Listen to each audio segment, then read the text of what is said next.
নমস্কার বন্ধুরা, ঝর্ণা ঝুমা কিচেনে সবাইকে স্বাগত। আজ আমি আপনাদের সাথে আম দিয়ে তৈরি করব একটা কেকের রেসিপি শেয়ার করব।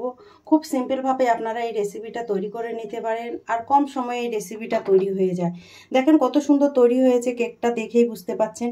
তো এই রেসিপিটা আমি কিভাবে তৈরি করেছি চলেন সেটা এখন আপনাদের সাথে শেয়ার করব। দেখেন কতটা সুন্দর তৈরি হয়েছে।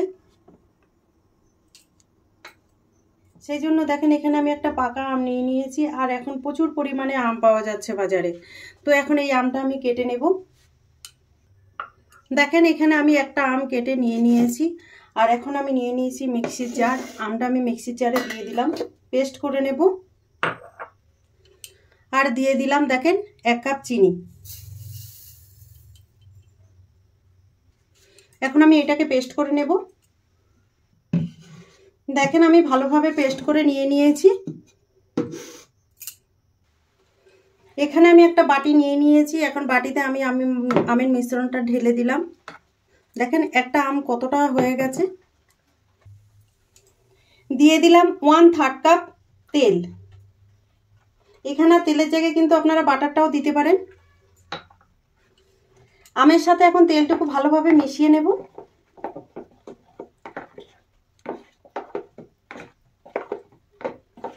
দেখুন মেশানো হয়ে গেছে। একটা হ্যান্ড উইচ দিয়ে ভালোভাবে মিশিয়ে দেবো। আপনারা চাইলে কিন্তু স্পুন দিয়ে ভালোভাবে মিশিয়ে নিতে পারেন। দেখেন আমের সাথে তেল কিন্তু ভালোভাবে মেশানো হয়ে গেছে। এখন দিয়ে দেব ময়দা। এখানে ময়দার জায়গায় আপনারা কিন্তু আটা দিয়েও তৈরি করতে পারেন। যারা ময়দাটা পছন্দ করেন না তারা কিন্তু আটা দিয়ে তৈরি করবেন বা সুজি দিয়েও ভালোভাবে তৈরি করা যায়। তো দেখেন এখন আমের সাথে ভালোভাবে ময়দাটা আমি মিশিয়ে নিচ্ছি।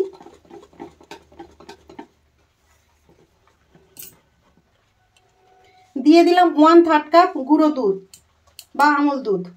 চাইলে কিন্তু এখানে আপনারা লিকুইড দুধটাও ব্যবহার করতে পারেন। গুঁড়ো দুধটা এখন আমি একটু মিশিয়ে দিচ্ছি।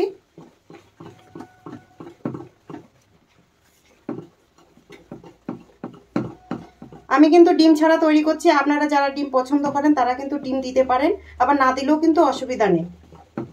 ডিম ছাড়াও কেকটা খুব ভালো তৈরি হয়। দেখেন খুব সুন্দরভাবে মিশিয়ে নিয়েছি। এখন আমি দিয়ে দিলাম বেকিং পাউডার, 1/2 টিস্পুন দিয়েছি আমি। আর দিয়ে দিলাম বেকিং সোডা। এখন আমি ভালোভাবে মিশিয়ে নেব। আর বেকিং সোডাটা কিন্তু খুব তেজ মেশাবেন না, এরকম হালকা হাতে মেশাবেন।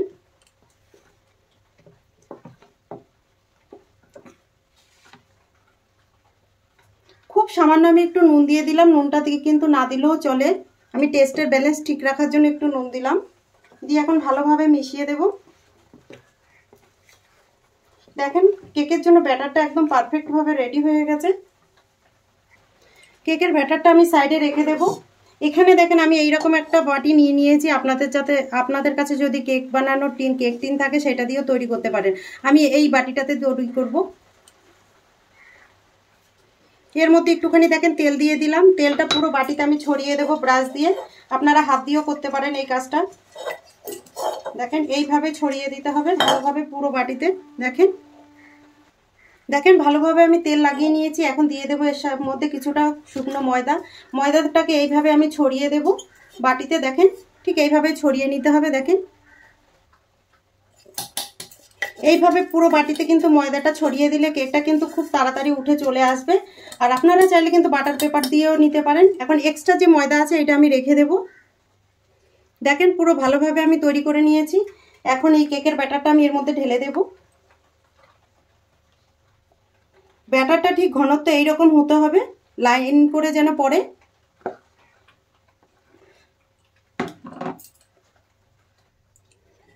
এখন এইভাবে একটু ট্যাপ করে দেব যাতে ভেতরে কোনো লাভ না থাকে।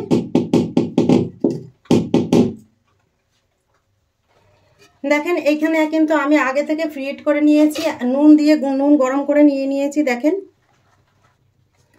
এখন আমি বসিয়ে দিলাম। দেখেন আর এখন এটা 40 মিনিট বেক করে নেব। গ্যাসটা একদম লো ফ্লেমে রেখে দিয়েছি। দেখেন কেকটা কতটা ফুলে গেছে দেখেই বুঝতে পাচ্ছেন। দেখেন সাইডগুলো হালকা ফেটেও গেছে। দেখেন দেখেন ঢাকনা উঠিয়ে আমি একটু দেখে নেব। দেখেন এখন এই সময়ে আমি কিছু বাদাম কুচি করে দিয়ে দিলাম ওপরে, দেখেন।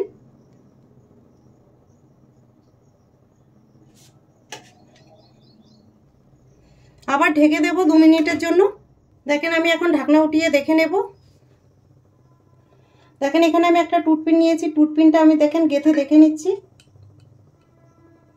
দেখেন তৈরি হয়ে গেছে, টুথপিনের ভেতরে কিচ্ছু নেই।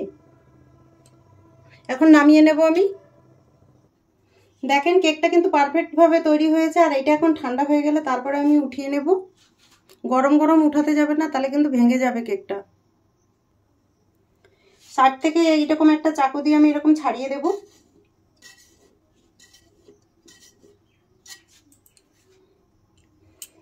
এখন আমি কেকটা ঢেলে নেব।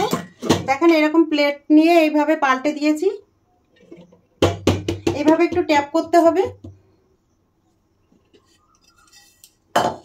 দেখেন কতটা পারফেক্ট ভাবে তৈরি হয়েছে।